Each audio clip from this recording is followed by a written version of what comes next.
everybody, and welcome to another episode of Indie Club Podcast. Today, I'm joined with Matt from Leapers.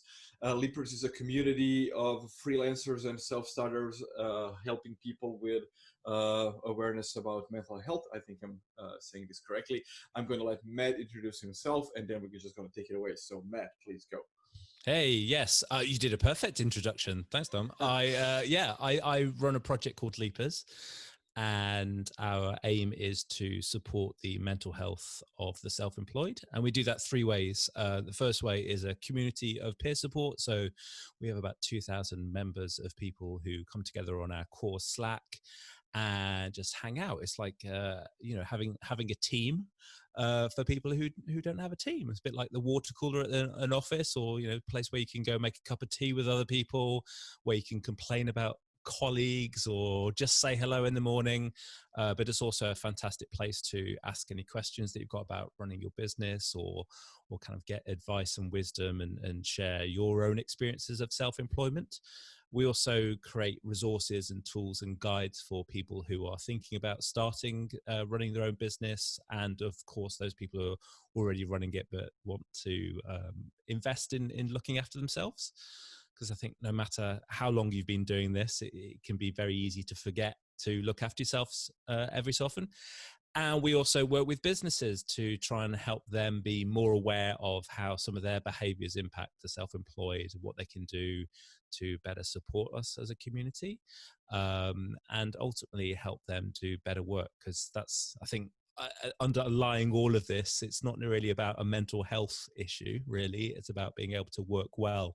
And when you're self-employed, you don't have a paid sick day.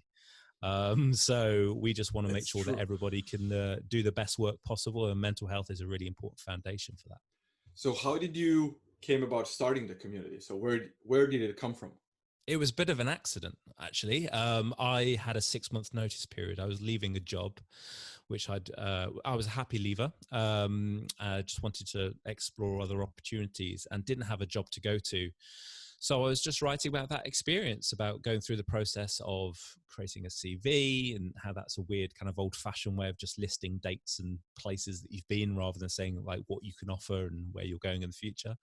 Talking about how resignation is a really odd thing to do, and when you resign, everybody kind of like stops talking to you or gives you the rubbish work, which is strange because everybody leaves a job at some point. I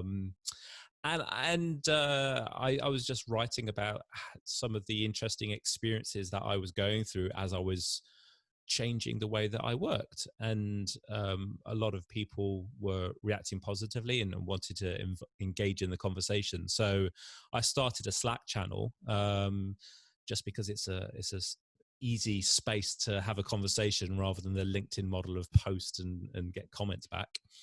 And over time, just people started joining and sharing their own experiences of changing how they were working. And it quickly became clear that a lot of the conversations are about the emotional experience of working for yourself, rather than, hey, what's my brand, or what accountancy software do you use, and how do I optimize my SEO, and not the operational side of running business, but the human aspect, the emotional side of things. And how just a lot of people were, finding it the best of times and the worst of times within the same day.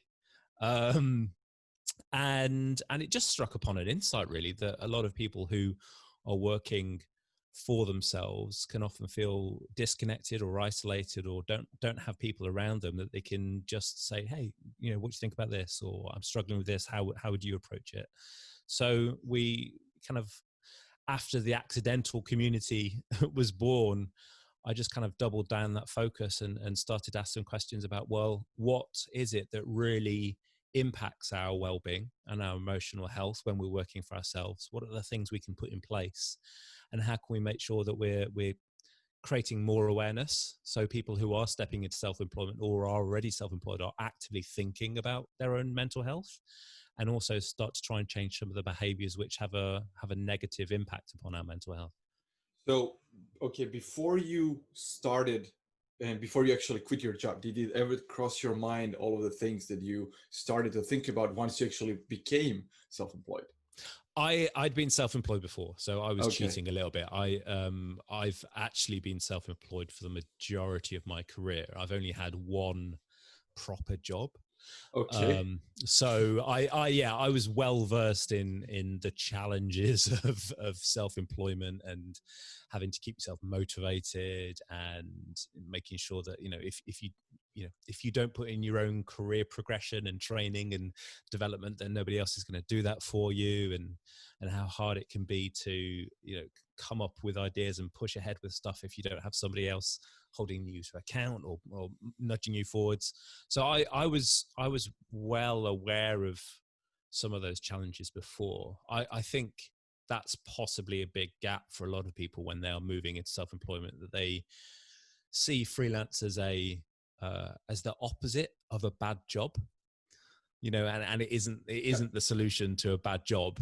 It is one option, it's one route, but just working for yourself and just going, oh yeah, I'm going to do this is not enough preparation, I think. Yeah. And there seems to be a huge steep learning curve, right? When you first do it, you've probably got a project of your first client, because that was what gave you the impetus to go, no, I'm going to do it now. So it seems great for the first couple of weeks. Then maybe that project comes to an end, and then you're like, oh, okay, now I realize that I've got to go and do this and that, and I think that's the point where people kind of go, right, okay, I'm doing what I'm trying to do. I'm the craftsperson bit, but I've also got to do the marketing and the accounts and the sales and the everything else. Everything else, yeah. Everything else. Like, I have you think that's paid what your fits in. taxes? Like, what?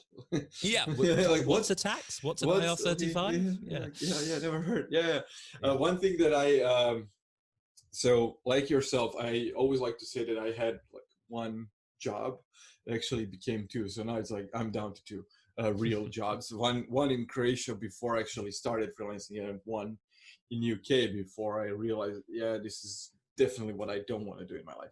Mm. But whenever I was working as a freelancer, I always kind of find a partner. I was like 40% alone, 60% you partner up with somebody. Me being a designer, I will always partner up with a developer, or Yeah. working with somebody just like this.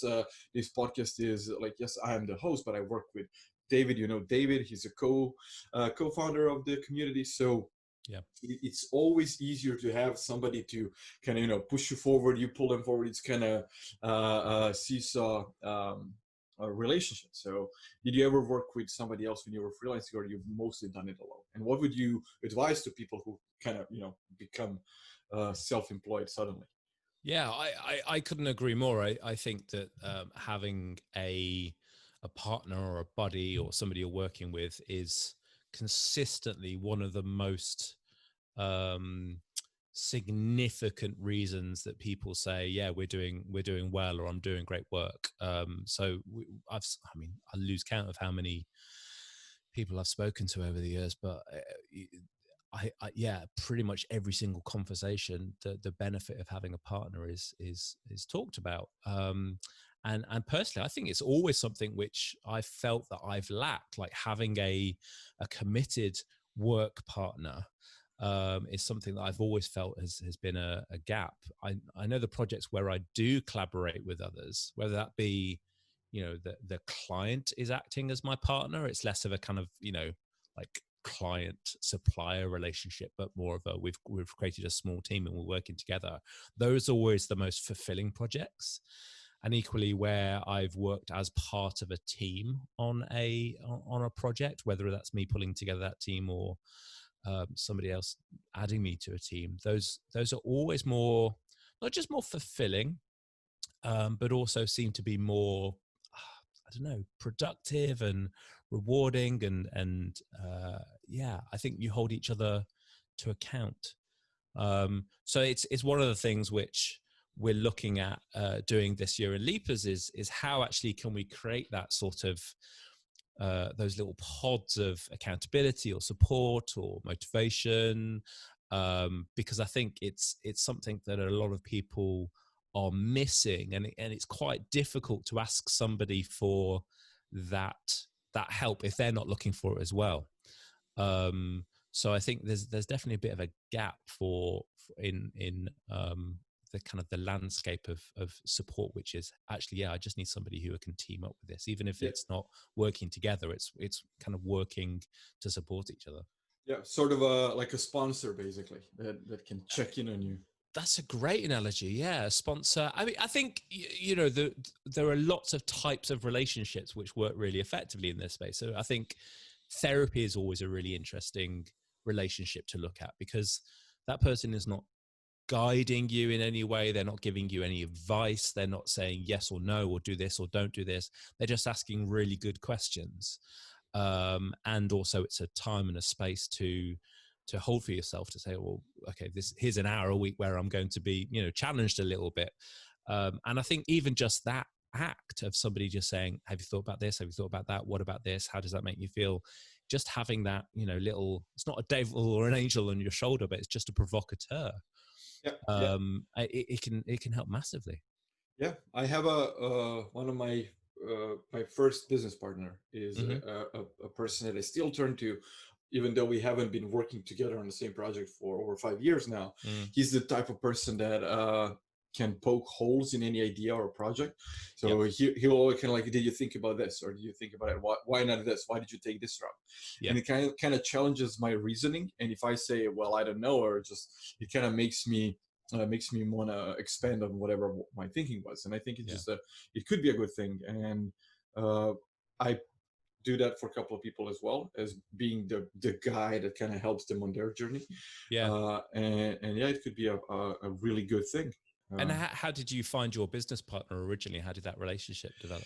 So we met in high school, and then we were always tinkering with stuff. He was a developer, I was a designer, and I was like kind of doing this and doing that. He's actually the first person who introduced me to Photoshop. I was like, I think it's second grade of high school, something like that. I was like, oh, I don't know if you remember, it was like way, like a long time ago in a galaxy far away, but Greg Martin was the guy. He made those like space wallpapers with planets and stars and whatever. It was like, and the first tutorial was from him, like how to build this wallpaper from like planets and stars. And I was like, okay, I want to do this. And then it kind of became, oh, this is fun. And then it grew from there, basically. So this is how we met. And when I quit my first job, I was like, I'm starting a company and I'm a designer and people need a developer. What do you say? Like, let's build websites. This was when the website were the new thing. So he was like, okay, yeah, sure. Why not? Let's quit college and start a business. So that's what we did. And it comes from trust, right? I mean, you need to build those relationships up over time. You need to know what the other person is about, what their values are, what they're into, what you can rely upon them for and what you can't. And that really takes time. And I think, investing in those networks of relationships and support of different types, that's a lifetime's work. And I think it's another one of the gaps in when people do just jump into freelancing. If you haven't spent even just 6 months building up some of those relationships before you take the leap, you can find yourself without somebody to turn to. And it's, even when you are freelancing, I think, the best of times, when we're busy, we're focused on doing the work and then finding the next piece of work and kind of the treadmill a little bit, without just saying, hey, actually, what am I going to do this month? Should I take just 15 minutes as part of my business plan, really? Not to just chase new business, but to chase like business support and build my network and people. And it's amazing how much serendipity can kick in. Even if you weren't thinking about that conversation with somebody about it turning into a business thing, that can turn into tangible value down the line in some way. Yeah, I agree. I know that not everybody can kind of take that time to take a pause from whatever they're doing and then like say, okay, I'm going to take a little bit of time just to figure out. And I think the current situation we are all in kind of gave me the opportunity to do that thing. And I haven't onboarded a new client for 5 months now, and been focusing on podcasts and providing value for other people, building content, and working on a couple of startups. So I've been investing my own time and have the opportunity to do that. And I'm extremely grateful for that. And I know not everybody can do that, but I know that they can ask other people for advice. And I think this is where Leapers is really good. I've been part of the community for, I think, over a year now. And conversations are great. I haven't joined as much as I wanted to, but I'm lurking every day just to see what's you're going. allowed. You're allowed to look in the background. I'm going to Great. challenge you actually, Tom, because I disagree. I don't believe that everybody can't find a way to invest in that time. Yeah. I think everybody will put some time aside to do their accounts or their taxes because they have to. Yes. And there is a punishment if you don't. So that's really, really tangible. You get a red letter from the tax man if you haven't paid your VAT or your tax on time. Unfortunately, the same is true. You don't get a red letter. It's not as tangible.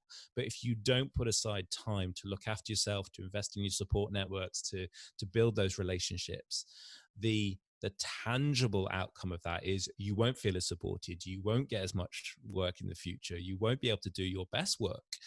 And honestly, I think, all it can take sometimes is just like 15 minutes a week. And I challenge anybody who says, I don't have 15 minutes a week. No, you're absolutely right. I wasn't talking about it. I was talking like I took 5 months off. So, that is definitely a very nice amount of time. But I think this is, people get in their heads that actually that sort of thinking proactively or like business planning or, think about the future is something that, I need to go and take 6 months off or a week or so. And it isn't. All it can take is just actually, stand in the shower, right? Ask yourself a challenging question before you get in the shower. Take that 10 minutes to just think on it. And I think people put it off because it feels like this big thing to do, as opposed to just creating a small amount of time on a regular basis. And as everybody knows, and the science shows, like, putting better habits in place is just small little efforts every day that build up over time, as opposed to, right, now I'm going to get fit. Now I'm going to, tomorrow I'm going to run a marathon. It's like nobody would ever do that. But, you get off your couch and you do your first lap around the park. And it's the same with well-being. It's the same with investing in your business, that they're small incremental steps that, should be on your to-do list every day, as opposed to it being, it's the first of the month, I'm going to do my accounts. Yeah, absolutely. One of my advices for people is, if you want to build a business or freelance career or whatever, it's supposed to be fun, right? So why don't you do the fun thing instead of, watching TV or whatever? If that's supposed to be fun, do that instead. Just wake up, have a coffee, sit down, and like make your business plan. It's supposed to be the fun part of whatever you want to build. So just do that. And that's I think the single largest benefit of being self-employed is you get to design how you need to work and how you want to work. And you might have other responsibilities, like perhaps you're a parent or a carer, or you're freelancing because you can't work full-time a week, or perhaps you've got an illness which doesn't allow you to go to an office. There's a multitude of reasons why people move to self-employment, but you have the opportunity to design how you work. And as you say, it's like, if you're not designing something which you're enjoying or you feel motivated by, you've got the opportunity to change that. And, fun is a strong word. I don't ever remember enjoying doing my self-assessment. But I think there are definitely some things as well, which, like, if they're not your strength, if it's something which is you're putting off because you don't enjoy it, you don't feel you're good at it, it's creating anxiety, then again, like, offload that, give that to somebody else. I don't do my tax return. I get an accountant to do it. Absolutely. For two reasons. I want somebody trusted to do it because it matters, and B, because I really don't enjoy doing that, and I would far rather use my time on something else. And I think, again, it comes back to this idea of, just because you're working for yourself, it doesn't mean you need to work alone, and exactly. You can build up that team around you. Exactly. This is the same reason why our tagline is, even though we work alone, we thrive in the community, because this is where you can find support and you can talk to other people and basically learn that you're not alone. A lot of people feel alone and they're not. So, okay, I want to ask you basically about, this is like, I know it's an opinion, but I think it's going to be a fun one. Like, how do you see companies, hiring freelancers in the future based on what we learned in past couple of months and people working more and more from home? Do you think the landscape of jobs will change? I mean, it's going to change, yes. Whether attitudes towards working with freelancers is going to radically change or not, I don't know. I think what has happened in the last couple of months is, first of all, businesses have realized that actually business can continue without having people physically present. But I also hope that businesses have learned that there's a time and a place for different modes of work. You know, we are not currently working from home. We are under a global pandemic with heightened levels of stress where we're not allowed to leave home and trying to continue working.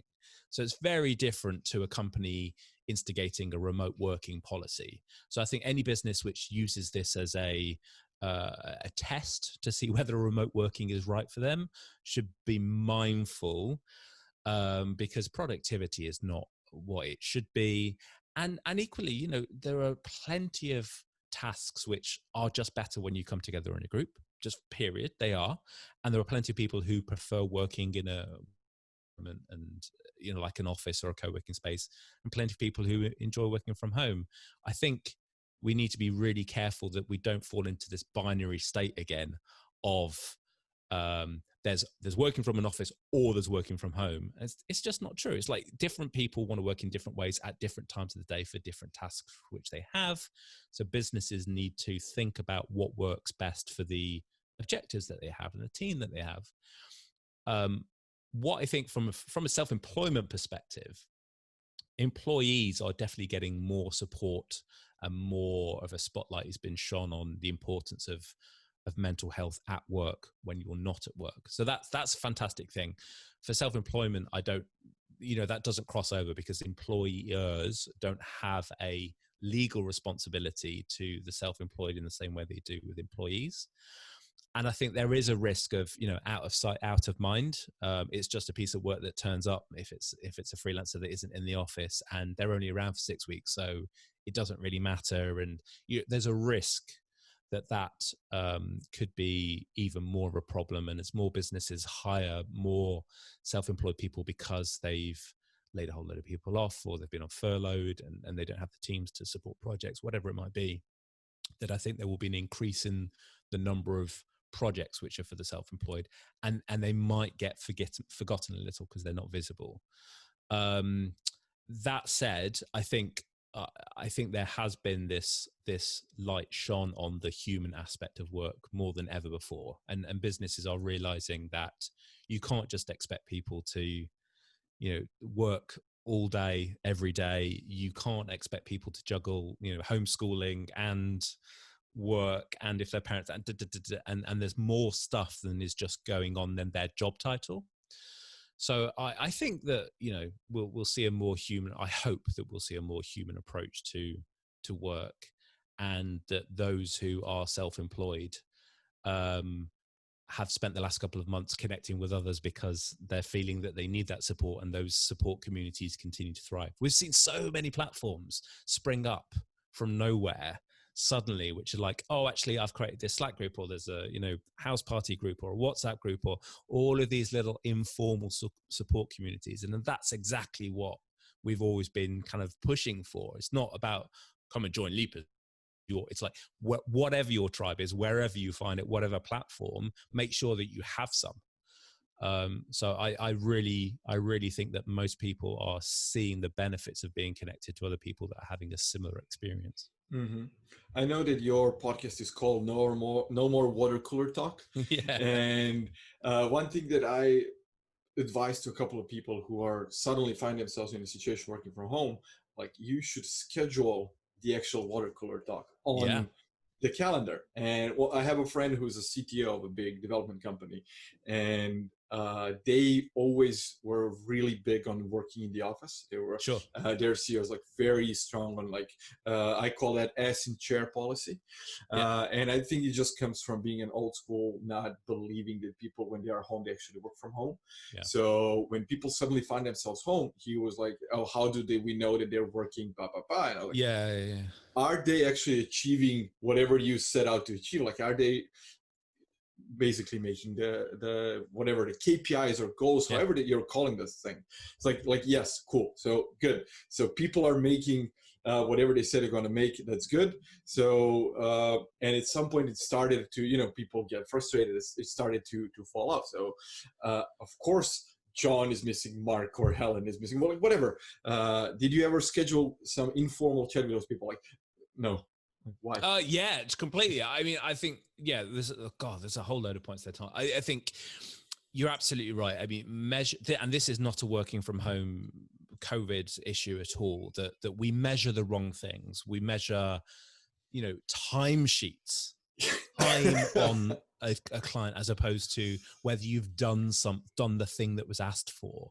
Yes. And that's the same in self-employment, and it's the same in a job. You know, people, as you say, ass in seat metrics are irrelevant. You know, I could sit for 100 days and charge 100 days of time, but not get the thing done. But exactly. That's the right metric. So I, you know, for a long time, smarter businesses have been moving to more, you know, output and outcome based metrics, which is absolutely right. And then it doesn't matter where you work or when you work or how you work, as long as you're getting the work done to a good quality and you're not a douchebag. That's what matters. Yep. So yeah, I think hopefully we'll start to see that shift. In terms of like the slacking off thing though, I mean, yeah, definitely. I think I don't schedule socials because I preach to others what they should be doing to look after themselves and listen to none of my own advice. But I think, yeah, the challenge at the moment is that, you know, if you're in an office environment, someone will say, "Oh, do you want to go out for a fag, or do you want a cup of tea, or it's the end of the day, or it's lunchtime," and there are these little kind of subconscious or, you know, kind of micro prompts that just make you go, "Oh yeah, actually I need to go to the toilet. I haven't been to the toilet for an hour, or I'm hungry, or I need some fresh air."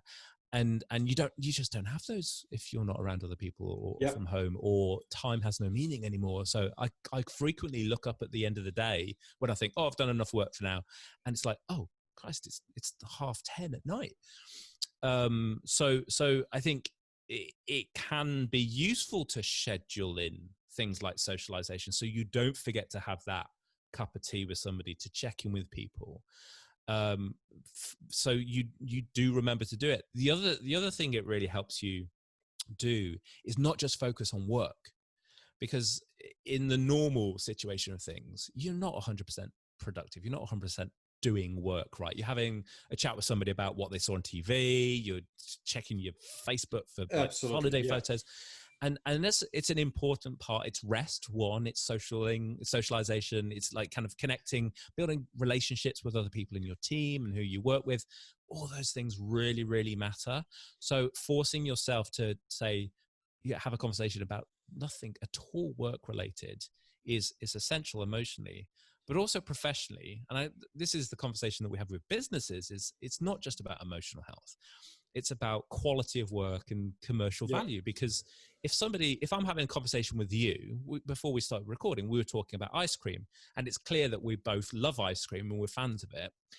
That information isn't that useful to me professionally right now. But in 3 weeks' time, when I'm working on a brief around ice cream, who am I going to call? You know, and that doesn't seem like a professional conversation that we had, but it informs who I turn to and what value my relationships have, so I can do better work in the future. So even though it seems like slacking off or scheduling downtime, like all that kind of stuff really helps you do better work. And it can feel really unusual to have a calendar alarm go off saying take a break or have a cup of tea. But you only need to do it for the first, 30 days. And then it starts to become a routine, and your body naturally kind of sits up just before your alarm goes off and goes, "Oh, it's cup of tea time." And then you can relax some of that routine. what I Although did that in, said, yeah, sorry. no, I was just going to say it's. I normally I would say it's okay to relax those routines, but what we've been seeing in the last couple of weeks has been actually people have been letting go of those routines a little bit. So not doing the exercise, not taking the break, not starting and finishing at the same time of the day, and actually right now is probably when we need it more than most, because that lethargy is kicking in and we're starting to feel less motivated and less able to do stuff because it's been months. Yeah. And it's going to continue to be months. And actually, whilst we're feeling low energy and low motivation, having that structure actually really does help. And that 3 o'clock alarm going off, go make a cup of tea, even if you go, oh, okay. We all know the benefits of a cup of tea. And Yeah. actually after having it, even if you didn't feel like, you'll be like, actually, yeah, no, that was good. That was a good thing to do.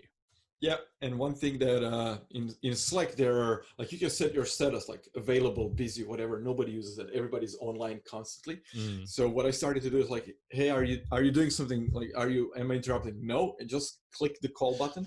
Yeah. And it's just like, hey, what's up? Like, turn on my camera and just like talk for 10 minutes. Just like, hey, whatever, what's up? But I wanted to come back to, we were talking about actually being like, nobody, I think whoever thinks their employees are productive 8 hours a day is being delusional. Nobody's productive 8 hours a day. Being in the office or not, even if you're standing above them, they will not be productive. But one thing that I recently came back to, and it's something that I struggle with dealing with people who are new to freelancing and they don't know how to price themselves, and they then ask like, how much should I price for this or that, because it's not an hourly rate game when you're working on something that's like more creative or whatever. And last year actually I was supposed to be on a conference now in Croatia, but last year the organizer asked me to do a logo for them. And like, can I do a logo for, I haven't done I don't do branding professionally for years now, because it moved from being being how to like phrase this properly, I don't want to sound like this, but it stopped being lucrative work for me. Because it stopped being fun. I've been doing it for years of working in print, and now I can bang out a logo. And like, I made myself a Sunday morning coffee, my wife was asleep, and I sat down in front of my computer. I thought about a conference, what they're trying to do. They were like this cloud-based conference, but they're very inclusive. So I kind of created this logo and sent him over. He was like very very pleased, and he asked me like, how much do I owe you? Like, dude, like, you asked me that as a friend. That's number one. Number two, you can't ask me how much do I charge for it once I'm done. Because now it's a done deal. So whatever I say can be either too high or too low, or I can just become a douchebag. So I stopped charging for logos, because for me it takes like a couple of hours of dedicated work based on my 15 years of experience. And how can I say to somebody, oh, it costs your monthly salary? Right? Because when I'm done it and this is what people struggle with. So I know that some people, when they start freelancing, they actually hide how much hour they spend on a certain project, because they feel like, oh, how can I pay you for something that I've been working 2 weeks to earn that amount of money, and now you ask me to pay you, you build that website in 2 days, and now you want the same amount of money. This is where a lot of people kind of struggle. So and I think money is a really challenging topic of conversation for lots of people. You know, as we said before, it's like a lot of people get into freelance because they want to do what they do and love doing. But that doesn't mean they're a salesperson. It doesn't mean they're a commercially minded individual. It just, perhaps, you know, they're a brilliant illustrator, but they hate, you know, the money side of stuff. And they didn't have to do that when they were working in an agency, but now, you know, they're having to have those difficult conversations. And I think money can it can feel like it puts a very tangible price on your worth as an individual, on your value. Because there is an amount, there is a number that says, oh, this thing that I did is worth this. And if people have a lack of self-confidence or self-esteem issues, or feel like, oh, well, it only took me like an hour, you know, I shouldn't really charge, you know, a larger amount for this. it's hard to separate yourself from actually your years of experience. You know, it took you an hour because you've put in the 10,000 hours, because you've been doing this your entire lifetime, because you're brilliant at it. And people should be paying for that value and that experience. They're not just paying for the time that you spent, they're paying for your experience. But that's a really hard thing for a lot of people to justify to themselves. I think you know, that's why time-based pricing is not a great approach, because I could sit down with, I had this a couple of months ago with somebody. I was having lunch with somebody, and they were talking about their business startup. It wasn't like a consulting thing. It was just a friend who I hadn't seen for a while. And he was just talking through his approach to how he was going to get like an MVP up and running. And he was talking about working with a technology, you know, a couple of freelancers or a technology agency or something. They'd quoted him, you know, tens of thousands of pounds. And we just talked through what he was actually trying to test, because he wanted to prototype this idea. And I said, what is it that you need to test? Do you need to test the technology works, or do you need to test the idea? It's like, oh, well, we know, you know, it's not a technical thing. It's like a user experience, and you know, see if people actually enjoy doing it. It's like, then you can do that without building anything, without spending a penny, without using existing platforms, or write it down on paper and go and have conversations with people, or just mock it up as, you know, there's a number of ways which you can prototype this without building anything. And, you know, that 10-minute conversation saved him tens of thousands of pounds. So in that instance, if I was consulting, do I charge them for 10 minutes? You know, and if that 10 minutes is really valuable, does that mean that my daily rate is like millions of pounds? Or do I charge what that advice is worth? Consulting is a bit different, because it's like, it feels even less tangible, because you're just giving somebody a recommendation or observation. But it's exactly the same when you're creating something. There's a hard fixed cost of your time and materials, but all that experience that goes into you being able to do that thing really quickly is invaluable. It is priceless. And so it is a really challenging thing, but I think it can quite often be useful to step outside of your own head. And if you were giving advice to somebody else, rather than charging something for you know, kind of working out your own pricing strategy and saying, oh, well, I'm not sure if it, what advice would you give to somebody else? And you would absolutely tell them, don't give work away for free, because it's really valuable. Look, yeah, you did it in an hour, but that's because you're amazing and you should charge them. And also, yeah, it might be a logo and it took you 5 minutes, but actually that logo is the thing that's going to stand out on Instagram. That it's going to drive so many more taps and click-throughs to their event. It's going to turn into ticket sales for them. This could be the difference between no ticket sales and 1,000 ticket sales, which is worth thousands of pounds to them. What impact is that going to have? And I think by pivoting your thought process from your own self-worth to what impact is this work going to have, separating you from the actual work and looking at the value that it has for somebody else, it can really help. There are also some really, really tangible things that I think, you know, you do have to look at. Well, actually, what do I need to make each month? How much do I need to bring in to break even? What do I need to have a decent lifestyle? What do I need to put aside for tax and a rainy day for when things go wrong? And you set this baseline of income. And a lot of people aren't necessarily tracking what they need to be making every single day or every single week. And sometimes that can be a really healthy reminder to say, actually, no, I do need to make that 300 quid today, because I haven't got enough to pay the rent at the end of the month. So making it really tangible and also getting outside your own head can often help. Yeah, yeah, I agree 100%. But it's great to hear it from somebody else. Yeah, I just kind of feel like, and when I'm repeating myself, it's like just kind of sometimes feel like a broken record. Yeah, and that's the importance of having somebody else, right? And having that other person that can just bounce it off you. I think, you know, find somebody really commercially aggressive in your network and just say, hey, I want to charge this. And if they come back and go, dude, that should be like 3 times the price. Yeah. Then listen to that. Yeah, that's David in my community. Like, I come up with a price and he's like, dude, no, that's cheap. Like, oh, but it only took me like 3 hours. And he said the same thing, just listen to your own advice. But there's a saying that I like to say, and it's like, please use my advice, because clearly I'm not using it. So yeah. So yeah, I'm trying to be mindful of your time, and I know that you need to go soon. But I want to ask you about your personal projects, and I know that you've Sure. been doing a lot of different stuff, and one of them being the disposable cameras project and project yesterday. Can you talk a little bit more about that and how it actually? What would you say to other people who are working on their own, like to work on their own projects that are not necessarily profitable, but what difference does it make in your career?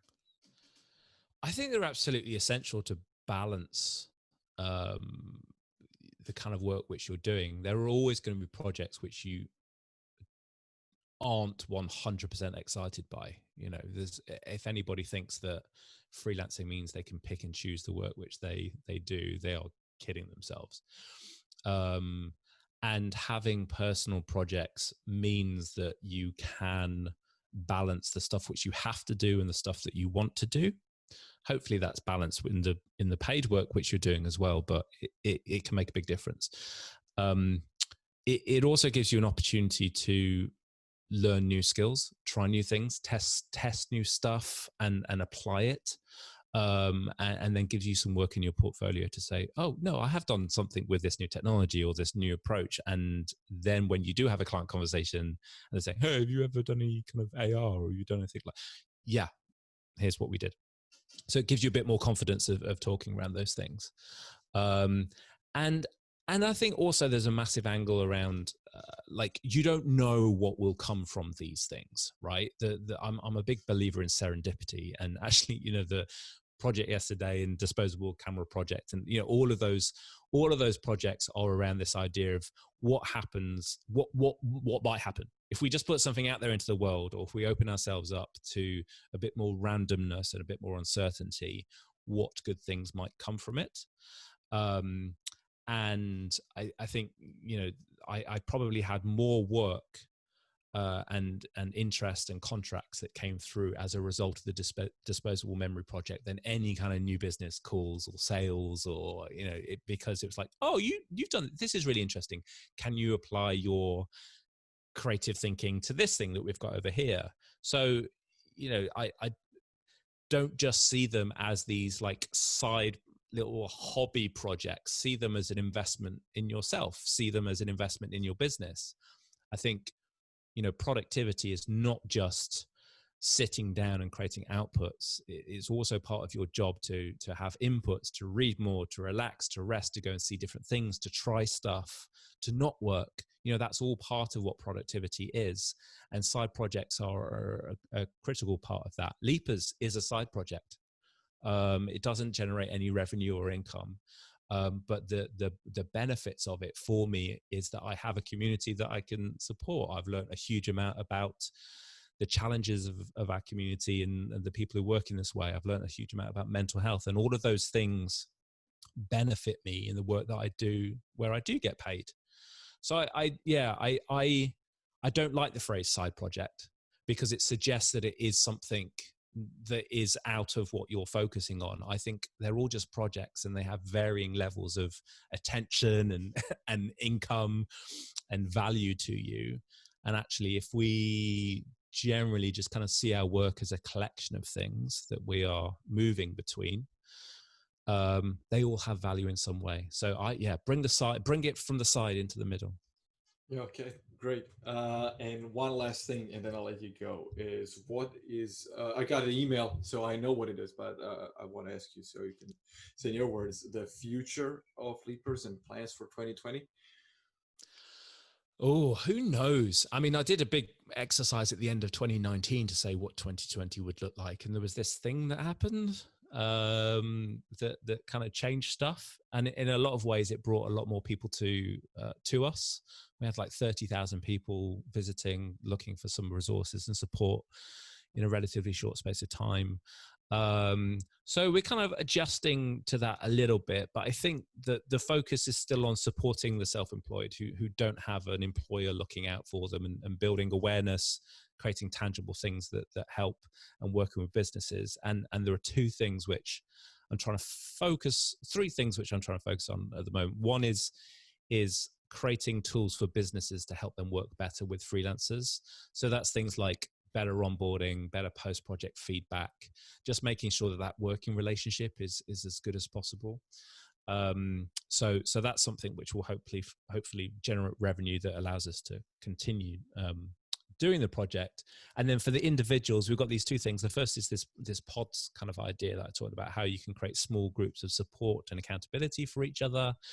And also then the thing which kind of connects the two is this thing around feedback. I think it's one of the biggest challenges that a lot of freelancers face is they don't hear back after a project has been delivered. Like, where did it go? What did it do? Was it useful? Did it win any awards? Did it actually have its intended impact? Because the processes on the client side aren't necessarily there to do it, and you don't always remember to follow up, and it can be difficult to ask for good feedback.